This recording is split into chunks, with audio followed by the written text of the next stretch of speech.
जमीन अधिग्रहण कानून में साफ लिखा गया है कि ग्राम सभा से बिना पूछे जमीन नहीं ली जा सकती, और अगर जमीन ली जाएगी,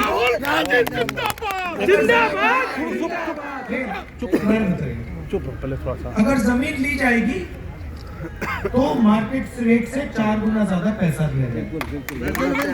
और अगर, मजे की बात सुनिए, अगर जमीन ली गई और 5 साल में उस जमीन का प्रयोग नहीं किया गया तो वो जमीन वापस दी जाएगी। अब झारखंड में लाखों एकड़ जमीन ली गई है, पिछली सरकार ने ली थी, लैंड बैंक बनाया, उसका कोई प्रयोग नहीं किया।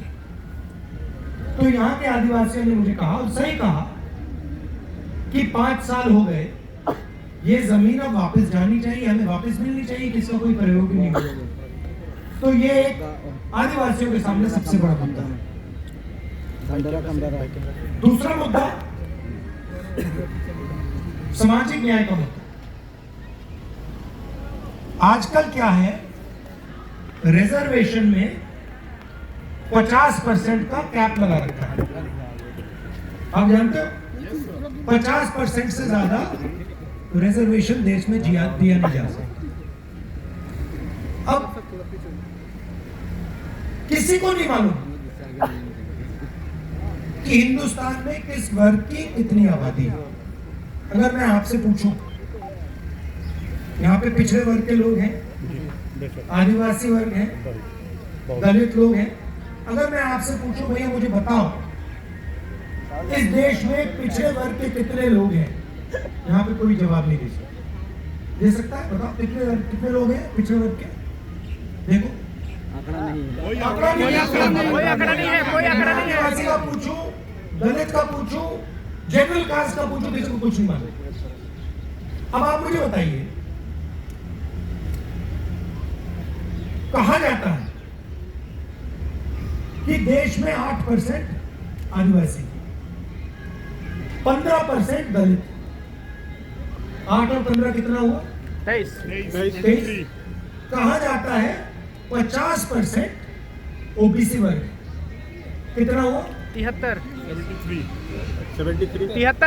हो गया। अब 73% आबादी है तो 50% लिमिट क्यों है? बात समझ आई? बहुत सही। आबादी 75% की है। अब वो भी पक्का नहीं मालूम, हो सकता है 55% निकल आए ओबीसी का, हो सकता है आदिवासी ज्यादा हो, ये किसी को नहीं मालूम। तो सबसे पहला काम, अगर हम सामाजिक न्याय की बात करते हैं तो ये पता लगाना है कौन से वर्ग के कितने लोग हैं और किसके पास कितना धन है। सही बात।